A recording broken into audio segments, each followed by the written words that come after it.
आपकी सहायता चाहिए। तो भगवान ने दुर्योधन से कहा कि एक तरफ मेरी 11 अक्षौणी सेना होगी परीक्षित महाराज, और एक तरफ अकेला मैं हूंगा। भगवान ने एक तरफ खुद को रख दिया और एक तरफ 11 अक्षौणी सेना रख दी। और भगवान ने कहा याद रहे, युद्ध में मैं अस्त्र उठाऊंगा नहीं, शस्त्र चलाऊंगा नहीं, युद्ध करूंगा नहीं। अब आप बताइए आपको क्या चाहिए? अब दुर्योधन विचार करने लगा, रणभूमि में अस्त्र शस्त्र की आवश्यकता पड़ती है, लड़ने की आवश्यकता पड़ती है, और ये लड़ेंगे नहीं तो इनका कोई मतलब ही नहीं है। दुर्योधन अहंकार में आके बोला कि प्रभु मुझे 11 अक्षौणी सेना चाहिए। भगवान ने कहा ठीक है, आपको मैंने 11 अक्षौणी सेना दे दी। अर्जुन ने हाथ जोड़ के कहा प्रभु चाहे युद्ध में मेरी हार हो जाए, चाहे विजय हो जाए, मुझे आप चाहिए, मैं आपको पाना चाहता हूँ, मुझे तो केवल आप ही चाहिए। क्योंकि अर्जुन जानते थे कि जिस जगह भगवान हो, जिसके सर पे भगवान की कृपा हो, जिसके सर पे उस परम पिता परमात्मा का हाथ हो, उसे संसार में कोई हराने वाला, उसे कोई हराने वाला नहीं। इसलिए हाथ जोड़ के अर्जुन ने कहा प्रभु आप चाहिए मुझे। तो भगवान श्री कृष्ण अर्जुन के बने सारथी। सारथी का मतलब ड्राइवर, परीक्षित महाराज रथ चलाने वाले। अब और ड्राइवर कितने होते हैं परीक्षित महाराज? केवट कितने होते हैं? केवट गाड़ी चलाने वाला या नाव चलाने वाला एक ही बात होती है। केवट दो हैं, एक केवट जो हमें जहाँ से हमें जाना होता, जैसे कि हम अपने घर से यहाँ तक आए, गाड़ी चलाने वाले को क्या कहेंगे? केवट। और एक केवट वो परम पिता परमात्मा जो हमें भव सागर से पार उतार देता है। एक केवट नदी से पार उतारता है और दूसरा केवट भव सागर से पार उतारता है। दो केवट होते हैं। तो महाराज भगवान कन्हैया अर्जुन के सारथी बने।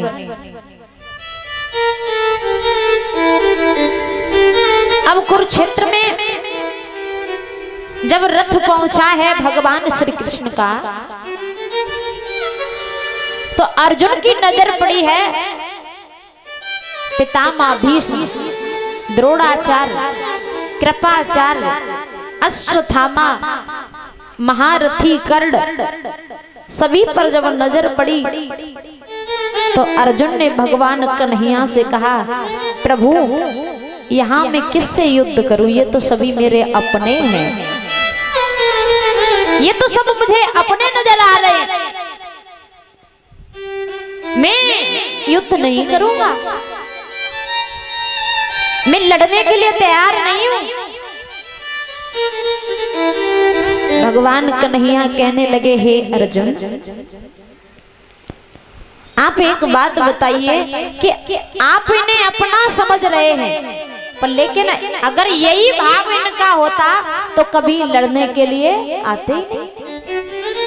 तुम इन्हें अपना समझ रहे हो, पर लेकिन ये तुम्हें अपना नहीं समझ रहे। और मरता कौन है? कि मन मरा न माया मरी, मरे मरे जात शरीर। हे अर्जुन, ना तो मन मरता है ना माया मरती है, ये शरीर बार बार मर जाता है, अनेकों बार मर जाता है। ये तन माटी का है और इसी माटी में मिल जाता है। आत्मा कभी मरती है नहीं, आत्मा ही परमात्मा है जो अजर और अमर है। भगवान श्री कृष्ण कहने लगे आत्मा को ना तो पानी गीला कर सकता है, ना हवा सुखा सकती है, ना धूप उसे सुखा सकती है, ना अस्त्र शस्त्र से उसे काटा जा सकता है, ना अग्नि आत्मा को जला सकती है। आत्मा अजर और अमर है। और ये आत्मा कब इस शरीर को छोड़ती है? परीक्षित महाराज जी, जैसे हमने अपने रहने के लिए एक मकान बनाया, सुंदर सा महल बनाया, हम उस मकान में 50 वर्षों तक रहे, 100 वर्षों तक रहे। अब उस मकान की धीमे धीमे हालत खराब होने लगी। कहीं से सीमेंट निकलने लगा, कहीं से बालू निकलने लगी, कहीं से ईंट निकलने लगी। अब हमारे मन में क्या भाव आएगा कि हमारा घर पुराना हो गया है, अब हमें दूसरा नया घर बनवा लेना चाहिए। तो ये शरीर क्या है? मकान है। ये शरीर क्या है? मकान है। और जब ये पुराना होने लगता है तो सर के बाल सफेद हो जाते, दांत उखड़ने लगते, आंखों की दृष्टि कम हो जाती है, जीभ लड़खड़ाने लगती है, पैर लड़खड़ाने लगते हैं, घुटनों में दर्द होने लगता है। ये क्या है कि मकान पुराना हो चुका है। अब ये आत्मा इस शरीर रूपी मकान को, ये आत्मा इस शरीर रूपी मकान को छोड़ करके नए मकान में प्रवेश करती है। इस शरीर को त्यागा, दूसरा शरीर, नया शरीर धारण कर लिया। तो आत्मा कभी मरती नहीं है। आत्मा ही परमात्मा है जो कभी अंत नहीं हो सकता। अंत किसका नहीं होता? परमात्मा का। भगवान कन्हैया ने अर्जुन को समझाया, तो जब युद्ध होने लगा